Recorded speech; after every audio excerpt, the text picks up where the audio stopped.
ನಮಸ್ತೆ ಎಲ್ಲರಿಗೂ, welcome back to scheme ವಾರ್ತಾ ಕನ್ನಡ ನ್ಯೂಸ್ ಚಾನೆಲ್. ನೀವು ಈ ಚಾನೆಲನ್ನು ಮೊದಲನೇದಾಗಿ ವೀಕ್ಷಿಸುವುದಾದರೆ ದಯವಿಟ್ಟು ಸಬ್ಸ್ಕ್ರೈಬ್ ಮಾಡಿ. ಅದೇ ರೀತಿ ಈ ಇನ್ಫಾರ್ಮೇಷನನ್ನು ನೀವು ನಿಮ್ಮ ಸ್ನೇಹಿತರಿಗೂ ಶೇರ್ ಮಾಡಲಿಕ್ಕೆ ಮರಿಬೇಡಿ. ಗೃಹಲಕ್ಷ್ಮಿ ಯೋಜನೆಯ ಫಲಾನುಭವಿಗಳಿಗೆ ಸರ್ಕಾರದಿಂದ ಒಂದು ಪ್ರಮುಖವಾದ ಸಿಹಿ ಸುದ್ದಿ ಬಂದಿದೆ. ಫೆಬ್ರವರಿ ಮತ್ತು ಮಾರ್ಚ್ ಅದೇ ರೀತಿ ಏಪ್ರಿಲ್ ತಿಂಗಳ ಬಾಕಿ ಇರುವಂತಹ ಒಟ್ಟು 6,000 ಹಣವನ್ನು ಸರ್ಕಾರ ಇಂದಿನಿಂದ ಅಂದರೆ ಮೇ 8ರಿಂದ ರಾಜ್ಯದ 27 ಜಿಲ್ಲೆಗಳಿಗೆ ಹಂತ ಹಂತವಾಗಿ ಜಮೆ ಮಾಡುತ್ತಿದೆ. ಇದು ಯಾವ ರೀತಿ ಜಮೆ ಆಗುತ್ತಿದೆ ಅಂತ ಹೇಳಿದರೆ, ಹಂತ ಹಂತವಾಗಿ 3 ಹಂತದಲ್ಲಿ ಗೃಹಲಕ್ಷ್ಮಿ ಹಣವನ್ನು ಜಮೆ ಮಾಡಲಾಗುತ್ತೆ.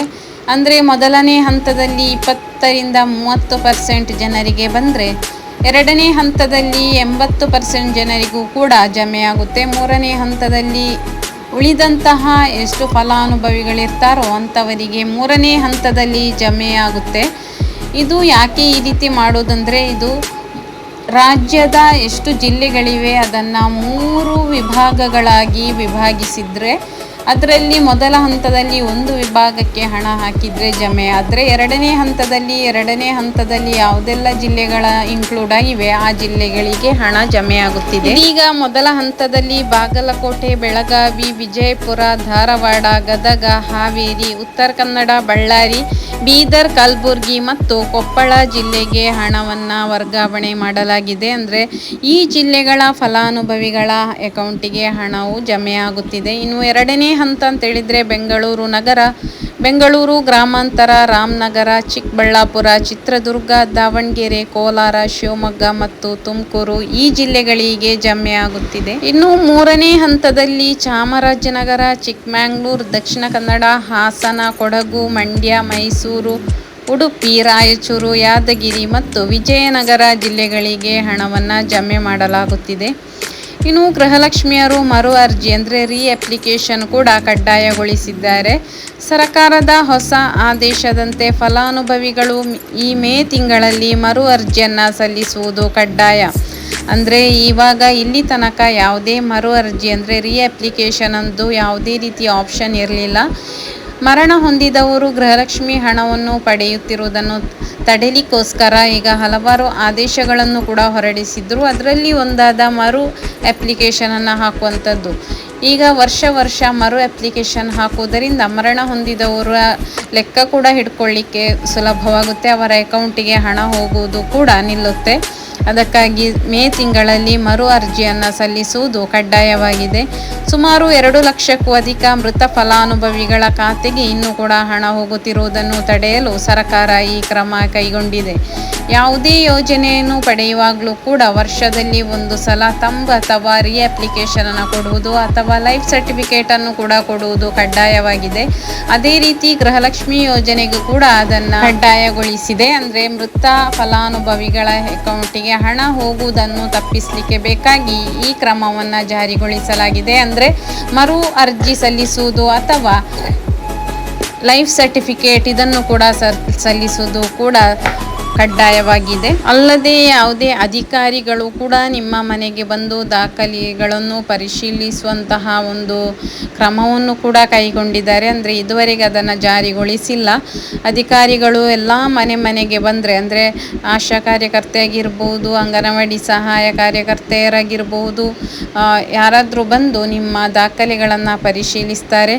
ಪ್ರತಿ ವರ್ಷದ ಕೊನೆಯಲ್ಲಿ ಲೈಫ್ ಸರ್ಟಿಫಿಕೇಟ್ ನೀಡಿ ಮರು ಅರ್ಜಿ ಸಲ್ಲಿಸಿದರೆ ಮಾತ್ರ ಮುಂದಿನ ಕಂತುಗಳು ಇನ್ನೂ ಜಮೆಯಾಗುತ್ತೆ.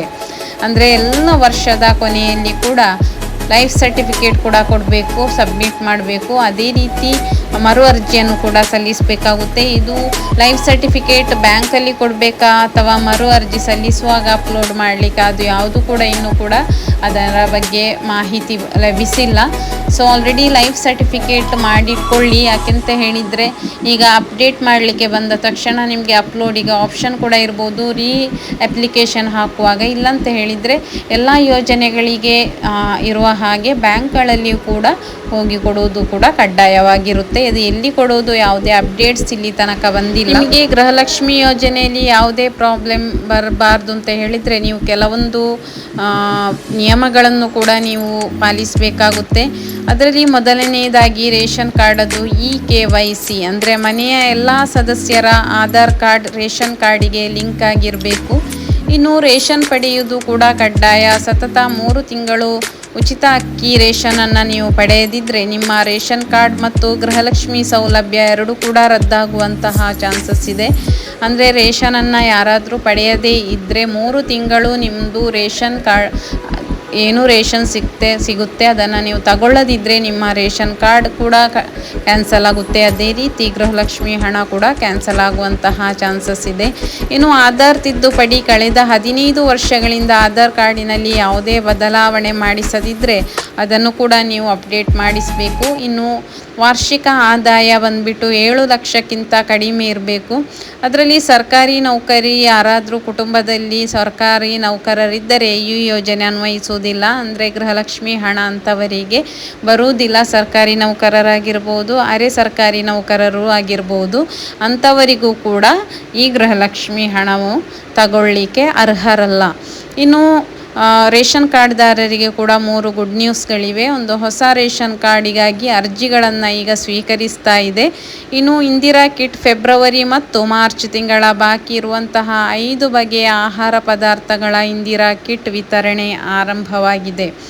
ಇನ್ನು ಬಯೋಮೆಟ್ರಿಕಲ್ಲಿ ಕೂಡ ವಿನಾಯಿತಿ ಇದೆ. ಯಂತ್ರದಲ್ಲಿ ಯಾರಾದರೂ ಬೆರಳಚ್ಚು ಅಂದರೆ ನಿಮ್ಮ ತಂಬು ಬೀಳದಿದ್ದರೂ ಅಧಿಕಾರಿಗಳು ಪುಸ್ತಕದಲ್ಲಿ ದಾಖಲಿಸಿಕೊಂಡು ಅಕ್ಕಿ ನೀಡಲು ಕೂಡ ಸರ್ಕಾರ ಸೂಚಿಸಿದೆ. ಇವೆಲ್ಲವೂ ಕೂಡ ರೇಷನ್ ಕಾರ್ಡಿಗೆ ಒಳಪಟ್ಟದ್ದು. ಅಂದರೆ ರೇಷನ್ ಅಕ್ಕಿ ತಗೊಳ್ಳುವಂಥದ್ದು ಅನ್ನಭಾಗ್ಯ ಯೋಜನೆಗೆ ಒಳಪಟ್ಟಿರುವಂತಹ ಪ್ರಮುಖವಾದಂತಹ ಮಾಹಿತಿ. ಈಗ ಅನ್ನಭಾಗ್ಯ ಯೋಜನೆಯಲ್ಲಿ ಕೂಡ 1 ತಿಂಗಳ ಹಣ ಇನ್ನೂ ಕೂಡ ಪೆಂಡಿಂಗಲ್ಲಿದೆ. 1 ವರ್ಷ ಕಳೆದರೂ ಕೂಡ ಅದು ಯಾವುದೇ ರೀತಿಯಲ್ಲಿ ಆ ಹಣವನ್ನು ಹಾಕ್ತೇವೆ ಅಂತೇಳಿ ಆಹಾರ ಇಲಾಖೆ ಹೇಳಿದರೂ ಕೂಡ ಇನ್ನೂ ಕೂಡ ಯಾರ ಅಕೌಂಟಿಗೂ ಬಂದಿಲ್ಲ. ಅದು ಇನ್ನೂ ಯಾವಾಗ ಬರುತ್ತೆ ಅಥವಾ ಅದರ ಬಗ್ಗೆ ಇಂದಿರಾ ಕಿಟ್ಟನ್ನೇ ಕೊಡ್ತಾರಾ ಅದರ ಬಗ್ಗೆ ಕೂಡ ಏನು ಮಾಹಿತಿ ಕೂಡ ಇವತ್ತಿನವರೆಗೆ ಬಂದಿಲ್ಲ. ಅದರ ಅಪ್ಡೇಟ್ಸ್ ಬಂದ ತಕ್ಷಣ ತಿಳಿಸುವಂತಹ ಕೆಲಸ ಮಾಡ್ತೇನೆ. ಅದಾದ ನಂತರ ಇರುವಂಥದ್ದು ಇಂದಿರಾ ಕಿಟ್ ಫೆಬ್ರವರಿಯಲ್ಲಿ ಕೊಡ್ತೇವೆ ಅಂತ ಹೇಳಿದ್ರು. ಅದು ಕೂಡ ಅವತ್ತು ಕೂಡ ಆ ತಿಂಗಳಲ್ಲಿಯೂ ಕೂಡ ಕೊಡಲಿಕ್ಕೆ ಅಸಾಧ್ಯವಾಯಿತು. ಇವಾಗ ಮೇ ತಿಂಗಳಿಂದ ಕೊಡ್ತೇವೆ ಅಂತ ಕೂಡ ಆಹಾರ ಇಲಾಖೆ ಸ್ಪಷ್ಟನೆಯನ್ನು ನೀಡಿದೆ. ಇನ್ನು ಯಾವಾಗ ಕೊಡ್ತಾರೆ ಅಂತ ಹೇಳಿ ಕಾದು ನೋಡಬೇಕಾಗುತ್ತೆ. ಗೃಹಲಕ್ಷ್ಮಿ ಹಣ ಅದೇ ರೀತಿ ಗೃಹಲಕ್ಷ್ಮಿ ಹಣ ಕೂಡ ಹಾಗೆ 29ನೇ ಕಂತು ತನಕ ಎಲ್ಲವೂ ಕೂಡ ಹಂತವಾಗಿ ಬಿಡುಗಡೆ ಆಗ್ತಾ ಉಂಟು. ಅದೇ ರೀತಿ ಪೆಂಡಿಂಗಲ್ಲಿರುವಂತಹ ಹಣವನ್ನು ಕೂಡ ನಾವು ಆದಷ್ಟು ಬೇಗ ಜಮೆ ಮಾಡ್ತೇವೆ ಅಂತ ಕೂಡ ಲಕ್ಷ್ಮೀ ಹೆಬ್ಬಾಳ್ಕರ್ ಅವರು ಹೇಳಿದ್ದಾರೆ. ಮೇ ತಿಂಗಳ ಅಂತ್ಯದಲ್ಲಿ 30 ಕಂತು ಕೂಡ ನಿಮ್ಮ ಅಕೌಂಟಿಗೆ ಜಮೆ ಆಗುತ್ತೆ. ಇನ್ನು ನಿಮ್ಮ ಅನಿಸಿಕೆ ಮತ್ತು ಅಭಿಪ್ರಾಯವನ್ನು ಕಮೆಂಟ್ ಬಾಕ್ಸ್ ಅಲ್ಲಿ ತಿಳಿಸಲಿಕ್ಕೆ ಕೂಡ ಮರೆಯದಿರಿ. ನಿಮ್ಮ ಜಿಲ್ಲೆಯನ್ನು ಕೂಡ ಮೆನ್ಷನ್ ಮಾಡಿ. ಇಂತಹ ನಿರಂತರ ಅಪ್ಡೇಟ್ಗಾಗಿ ನಮ್ಮ ಚಾನೆಲ್ ಸ್ಕೀಮ್ ವಾರ್ತಾ ಕನ್ನಡ ನ್ಯೂಸ್ ಚಾನೆಲ್ ಅನ್ನು ಸಬ್ಸ್ಕ್ರೈಬ್ ಮಾಡಲು ಮರೆಯದಿರಿ. ಧನ್ಯವಾದಗಳು.